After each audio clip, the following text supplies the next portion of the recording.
महात्मा मंसूर जी के भंडारे की प्यारी साध संगत जी, धन धन सतगुरु तेरा ही आसरा। आज इस भंडारे में सभी प्रेमियों ने एक से बढ़ के एक शब्दों की प्रस्तुति दी, जो काबिल तारीफ है। सतगुरु की मेहर, अमृत की वर्षा खूब उमंग के साथ बरस रही है। हर प्रेमी प्रेम के सौदे में खुशी से नाच रहा है। खुशी की लहरें, उमंगें उसमें उत्पन्न हो गई हैं। घर परिवार के सब सुख दुखों को त्यागते हुए इस सतगुरु के दरबार में सभी उपस्थित प्रेमियों के एक झलक रूहानी चेहरे पर दिखाई देती है।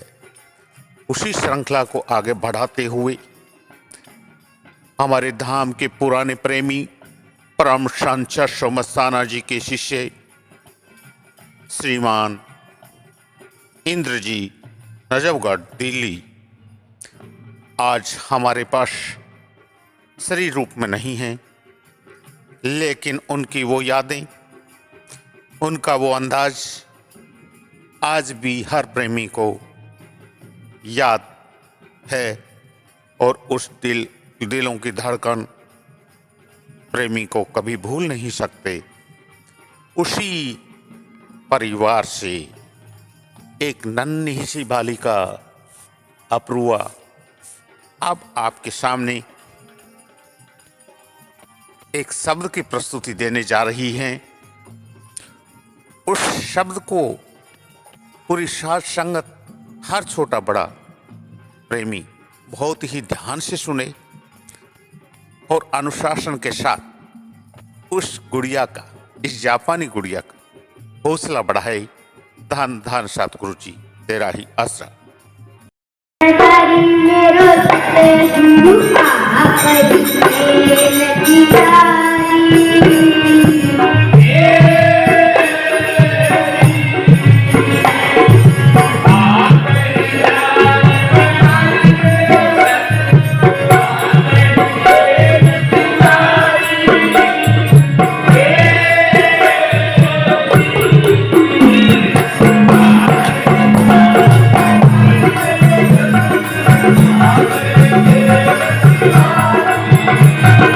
Yeah.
दीन में तुमको कसमी करे अटारी मेरो सतगुरु कसमी करे अटारी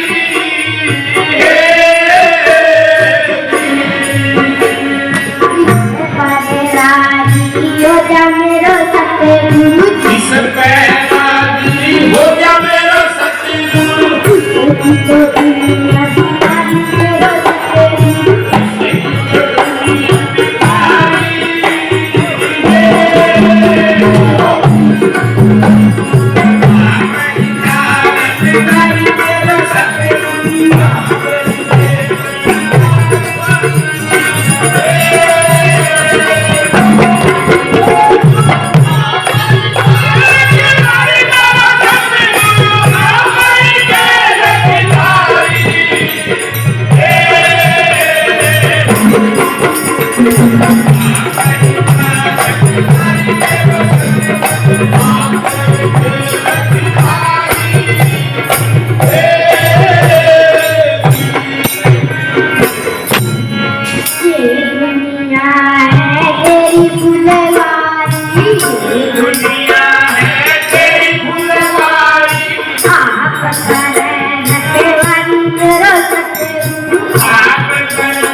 वाह रे वाह, रूहानी दरबार की रूहानी परी, जापानी गुड़िया, तूने तो कमाल कर दिया।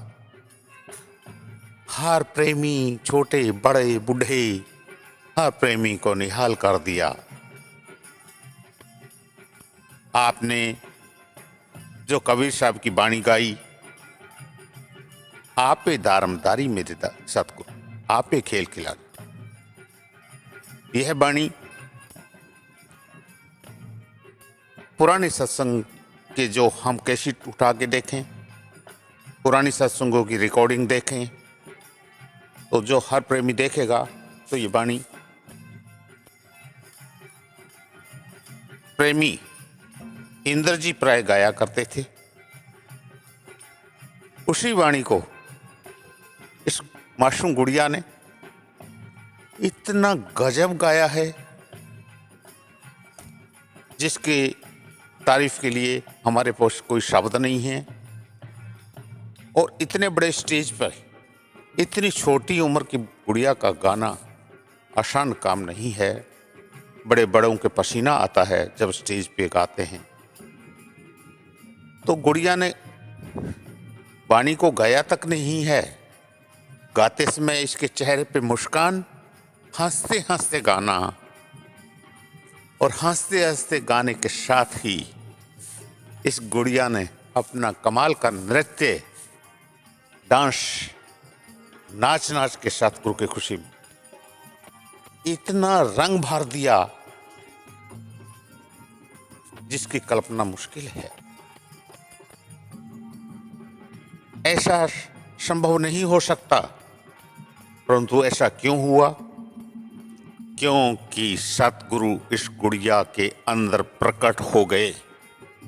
जब किसी के अंदर वो पूर्ण ताकत, वो शहंशाह जब प्रकट हो जाते हैं तो इस दुनिया में कोई काम असंभव नहीं होता।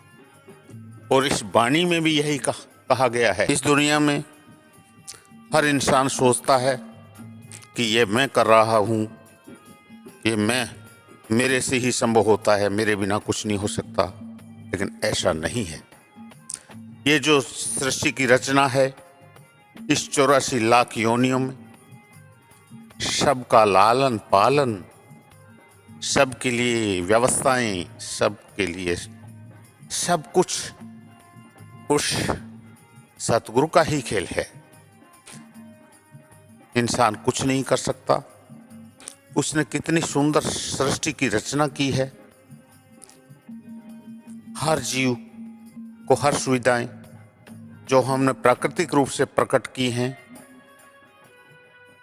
हमने आविष्कार करके जो पैदा की हैं, उन्हीं सभी चीजों का उस मालिक ने सृष्टि में पहले से ही सब कुछ बना दिया। प्रकाश के लिए हमने लाइटें, बल्ब, इलेक्ट्रिक बिजली की व्यवस्था की। उसने तो चांद और सूरज पहले से ही मसाल लगा दिए हैं, जो हमको पूरी तरह से हमेशा हमेशा प्रकाशमान रहते हैं। फूलों की जगह तारे, जगमग जगमग तारे लगा दिए, फूलों की फुलवारी लगा दी।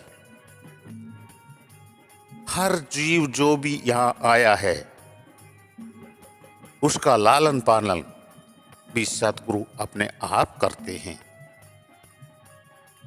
पेड़ पेड़ में पानी लाओ, आप करे रखवाली। आप माली बन गया है इस दुनिया का, और माली तो है ही, बन क्या गए है।